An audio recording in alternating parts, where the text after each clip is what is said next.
My name is Adeline, and at 42, I find myself living a life far removed from the carefree dreams of my youth.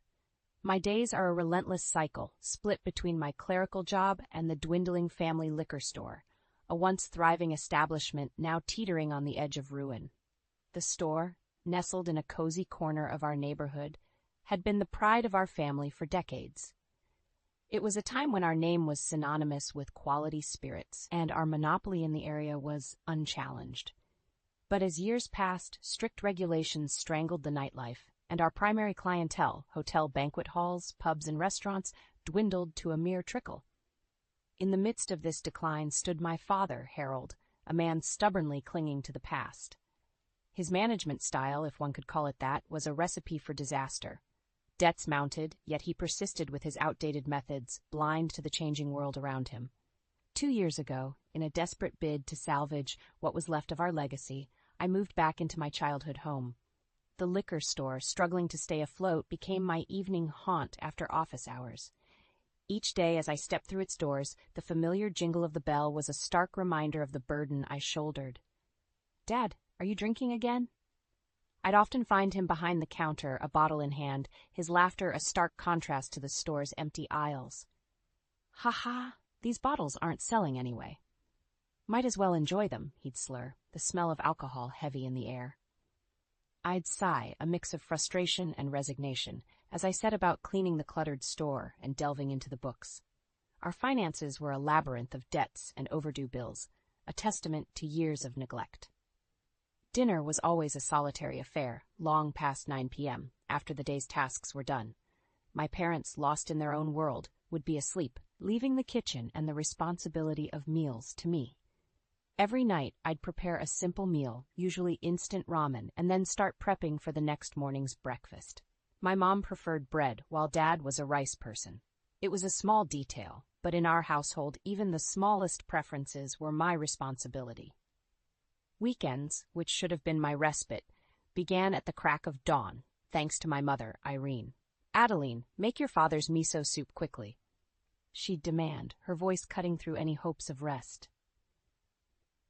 "Why can't you do that, Mom?" I'd protest, only to be met with her sharp retort. "Why should I have to do the housework when you're here? Now get up." I had always been the meticulous one, the daughter who naturally took on chores and responsibilities. It started in high school, and by the time I graduated, I was the family's backbone. Tired of this endless cycle, I had taken up the office job right after school, hoping to escape. But escape, it seemed, was a luxury I couldn't afford. The liquor store's debts, a staggering $3 million, loomed over us like a dark cloud. Living frugally became second nature to me. $1 cosmetics, homemade lunches, enduring the cold to save on heating, all in a desperate bid to keep us afloat. One day, as I suggested leveraging the internet to boost sales, my father's response was as predictable as it was infuriating. "Our old way is the best way. I'm not the problem, the world is." His words echoed in my head as I juggled household chores with my attempts to rejuvenate the business. There was never enough time, always a step behind, always just out of reach of a solution. But I was determined. Against my father's resistance, I started online classes, selling rare alcohol from our store. This innovative approach was a hit, especially with restrictions limiting people's movements. Slowly, the business picked up. It was a glimmer of hope in an otherwise dark tunnel. But as our store's name gained online visibility, so too did my workload increase. Free time became a distant memory, yet I pushed on, believing it was all for the greater good. That belief, however, was about to be shattered. The rhythm of my life was an unending dance of duty and disappointment. Each day, I awoke to a world where my efforts seemed invisible to those who mattered most. My family's store, once a symbol of pride, had become a chain around my neck, dragging me down into an abyss of resentment and exhaustion. One particularly grueling evening, I found myself sifting through piles of overdue invoices, the numbers blurring before my eyes. The store was silent, save for the occasional clink of a bottle as my father, Harold, indulged in his habitual drinking. "Dad, we can't keep going like this. We're sinking," I said, my voice a mix of despair and frustration. He simply chuckled, his words slurred. "Ah, Adeline, always so serious. Relax, have a drink. It'll all work out." His nonchalance was like a slap in the face. How could he be so blind? The weight of our debts was crushing, and yet there he sat, drowning his sorrows in the very product that was supposed to be our salvation.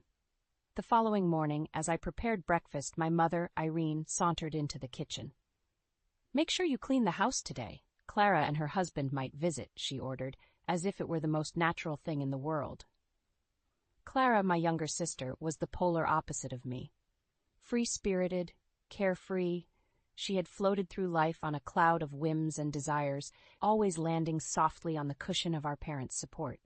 Even after marrying a man as aimless as herself, she continued to lean on our parents financially.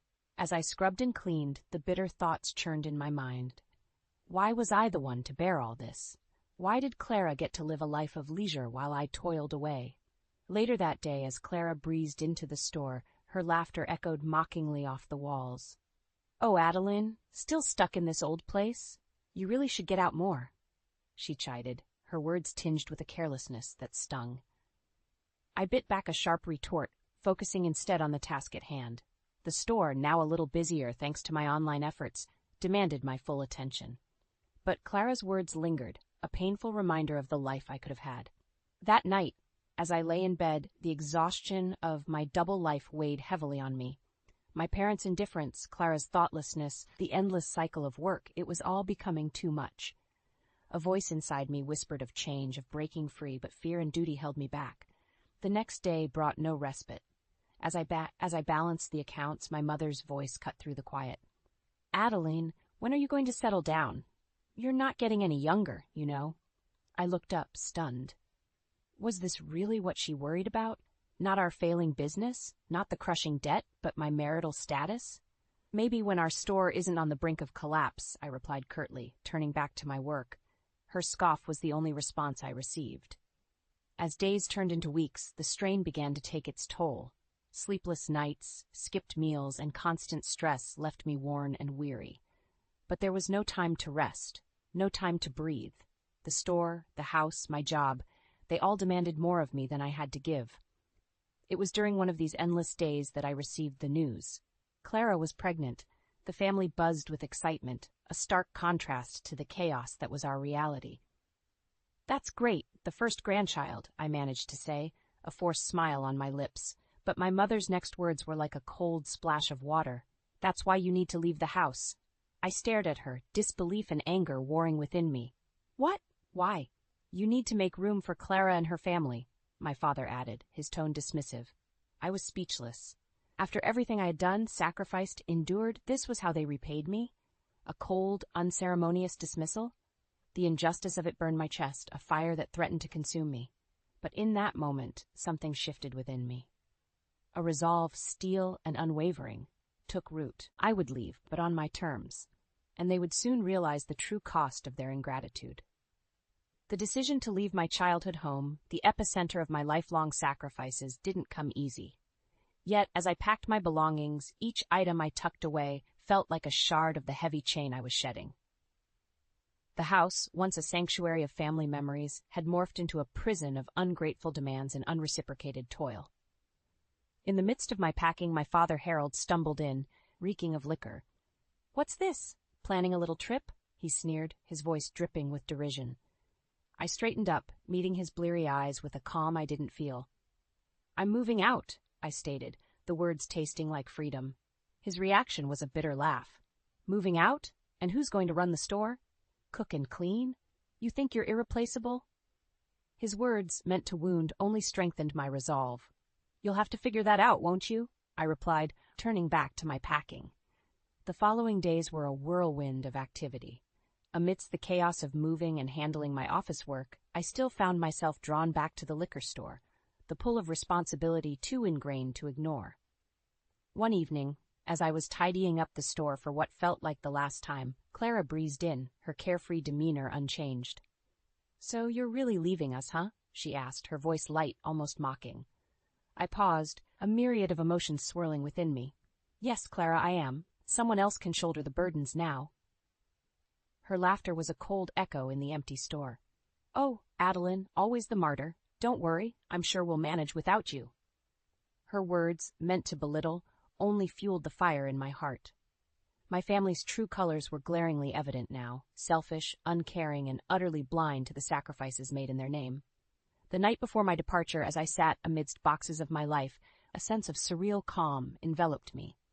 The years of being the dependable daughter, the responsible sister, were coming to an end. But as I looked around the room, a wave of sadness hit me. This was the home where I grew up, where I laughed and cried, where I dreamed of a future that was never mine. My mother, Irene, appeared at my door, her expression unreadable. "You don't have to do this, Adeline. We need you here." Her words, so devoid of understanding, stung. "No, Mom, you needed me. You just never realized it." The day I left, the house was silent, an eerie testament to the void I was leaving behind. My parents stood by, their expressions a mix of confusion and resentment, as I loaded the last of my things into the car. As I drove away, the familiar streets of my childhood receded in the rearview mirror. I felt a pang of loss, but more than that, a burgeoning sense of relief. I was leaving behind a life of thankless servitude, stepping into a future where my worth wasn't measured by the sacrifices I made for others. But as the distance between me and my former life grew, so did my resolve. My family, so accustomed to my constant support, would soon face the harsh reality of their own making, and I, freed from their unappreciative grasp, would finally start living for myself. Settling into my new apartment, a modest but cozy space, I felt the first true breath of freedom I had experienced in years. It was a stark contrast to the burdensome atmosphere of my parents' house. Yet, even in this newfound tranquility, the echoes of my past life haunted me. It wasn't long before the reality of my family's dependence on me became painfully apparent. My phone buzzed incessantly with calls and messages from home. Each plea for help, each demand for my return, was a reminder of the suffocating expectations I had escaped. One evening, as I was preparing a simple dinner for myself, my phone lit up with a familiar number. Bracing myself, I answered. It was my father, Harold, his voice slurred and angry. "Adeline, where are you? The store is a mess. We need you here," he barked into the phone. I clenched my jaw, the old feelings of obligation tugging at me. "Dad, I've moved out. You and Clara will have to manage on your own." His response was a string of insults and accusations, blaming me for abandoning the family in their time of need. His words were like daggers, aimed to wound, but I had grown a shield of resolve. "I'm not your crutch anymore, Dad. You'll have to stand on your own," I replied, my voice steady despite the turmoil inside. The days that followed were a relentless barrage of guilt trips and emotional blackmail. My mother, Irene, played her part well, lamenting how I could leave my family in such dire straits. "You're being selfish, Adeline. Think about what you're doing to us," she implored during one of her many calls. But the years of neglect and underappreciation had hardened my heart. "I've thought about it for far too long, Mom. Now, it's time for me to think about myself." Amidst this tumult, I found solace in my work and the few friends I had kept at a distance over the years. Among them was Marcus, a colleague from the office who had always been kind, but whom I had never allowed myself to get close to. One day, after a particularly grueling call with my mother, Marcus noticed my distress. "Adeline, you okay? You've been looking really stressed lately," he said, his concern genuine. I hesitated, then decided to open up. "It's just family stuff. I recently moved out, and they're not taking it well." Marcus listened intently, offering a sympathetic ear and words of encouragement. His kindness was a balm to my weary soul. For the first time in a long while, I felt seen and understood. But the reprieve was short-lived. The stress of juggling my new life, the constant barrage from my family, and the lingering guilt took its toll. One day at work, as I sat at my desk, the room began to spin. The last thing I remember was Marcus's voice calling my name before everything went black. I awoke in a hospital bed, my head throbbing with pain. Marcus was there, his face etched with worry. "You gave us quite a scare, Adeline. You collapsed and hit your head. How are you feeling?" Tears welled up in my eyes, not from the pain, but from the overwhelming sense of care and concern I had been denied for so long. "Thank you, Marcus. I don't know what to say." Marcus squeezed my hand gently. "Don't say anything. Just focus on getting better. And maybe, when you're ready, think about making some changes. You can't keep going like this." His words resonated deep within me. For so long I had lived for others, neglecting my own well-being. it was time to make a change, to live for myself. As I lay in that hospital bed, the realization hit me hard. My family's selfishness and dependence had nearly broken me, but now I was on the path to healing and self-discovery, and I was determined to not let anyone pull me back into the abyss from which I had just crawled out. Recovering from the incident at work, I found myself at a crossroads. Marcus's words echoed in my mind, urging me to change the trajectory of my life. It was time to prioritize my health and happiness over the never-ending demands of my family. The decision was made. I would no longer be at the beck and call of my parents and Clara. This newfound resolve, however, did not stop the onslaught of calls and messages, each more desperate and manipulative than the last. One evening, as I sifted through my mail, a call from my mother, Irene, came through. Her voice was shrill, laced with panic and anger. "Adeline, you need to come back. The store is failing without you. We're struggling to keep up." Her plea was a twisted symphony of guilt and blame. "You're responsible for this mess. You can't just abandon your family." I felt a surge of anger, but it was quickly replaced by a steely calm. "No, Mom, I'm not responsible for the years of mismanagement and neglect. You and Dad made your bed. Now you have to lie in it." Her response was a mix of incredulous outrage and desperate bargaining, but I stood firm. The chains of guilt and obligation had been broken. As days turned into weeks, the frequency of their calls diminished, replaced by a foreboding silence. I immersed myself in my work and started exploring hobbies I had long neglected. Life was beginning to have a semblance of normalcy and peace. Then, one day, a call from Clara jolted me back to reality.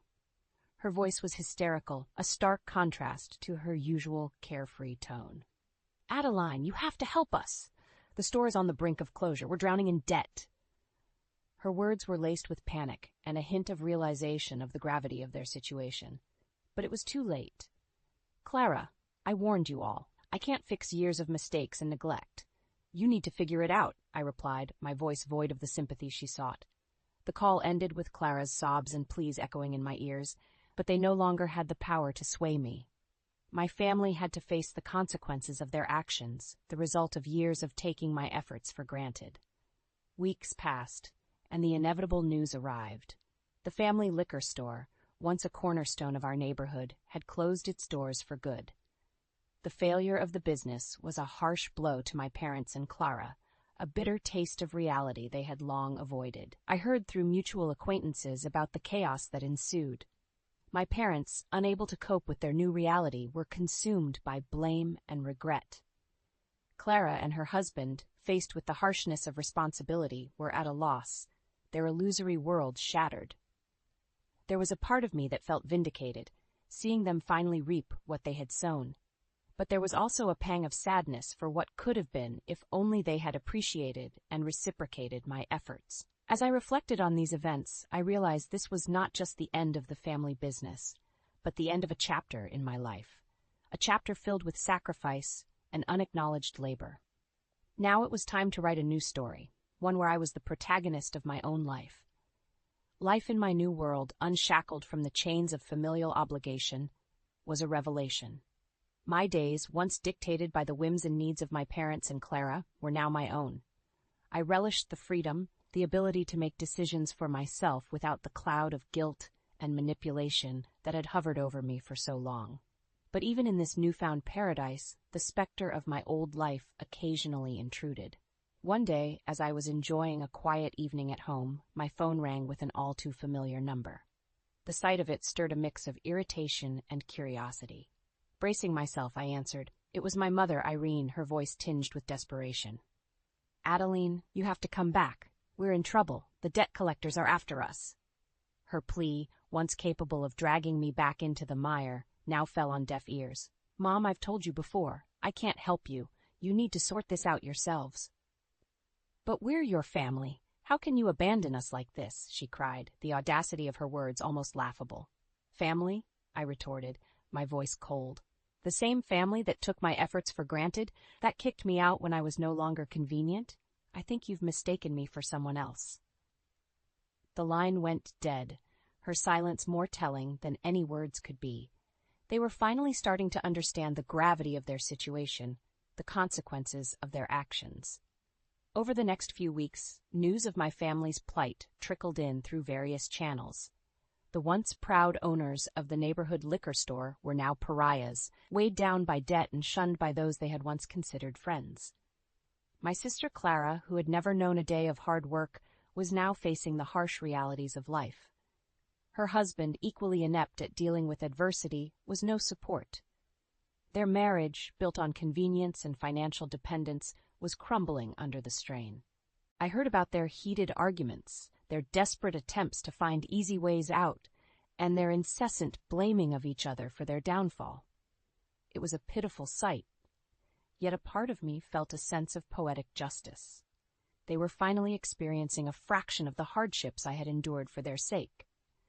But it was during a chance encounter at a local cafe that the full extent of their decline became apparent. Seated at a corner table, I saw my parents, haggard and worn. They were arguing, their voices a mix of anger and despair. I watched unseen as they laid bare the years of mismanagement and selfish decisions that had led to their undoing. The sight was sobering. This was the family I had left behind, a family that had never valued me until I was gone. Their downfall was of their own making, a direct result of their actions and choices. As I left the cafe, a sense of closure washed over me. I had moved on, built a life where I was valued and appreciated. The echoes of my past, though still lingering, were just that, echoes. They no longer had the power to dictate my life or my happiness. The chapter of my life, defined by thankless sacrifice and unreciprocated loyalty, was closed. Ahead lay a path of self-discovery and fulfillment, a journey I was eager to embark on. The days turned into weeks, and weeks into months, each passing moment affirming my decision to step away from the life that had once threatened to suffocate me.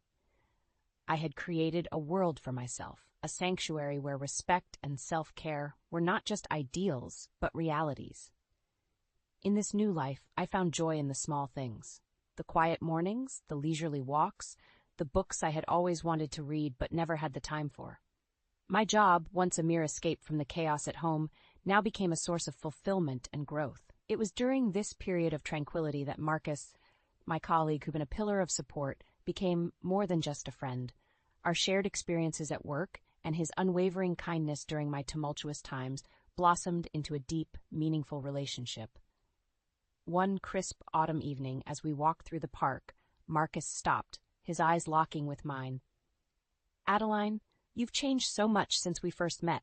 You're stronger, happier. I'm glad I've been a part of this journey with you." His words, simple yet profound, filled my heart. "Marcus, you've been my rock. I don't think I could have made it through without you." As we stood there, amidst the falling leaves, a profound sense of contentment enveloped me. I had come so far from the woman who lived only to serve the whims of her ungrateful family. However, the echoes of my past were not completely silenced. News about my family still reached me, each update a grim reminder of their continuous downward spiral. The once thriving liquor store was now a forgotten relic, its doors permanently shut. My parents, stripped of their pride and business, were a shadow of their former selves, embroiled in a never-ending cycle of blame and regret. Clara and her husband, having lost their financial safety net, were adrift in a sea of their own making. Their frivolous lifestyle, once sustained by my efforts, was now a distant memory. It was during one of my visits to the local market that I overheard a conversation about them. "Have you heard about the family that used to run the liquor store? It's a sad story. They lost everything, even their home," a woman said to her companion, shaking her head. "Yes, I heard. They say the daughter who used to do everything for them left and everything fell apart," the other replied, a tone of sympathy in her voice. I walked past them, a sense of vindication mixed with a tinge of sadness.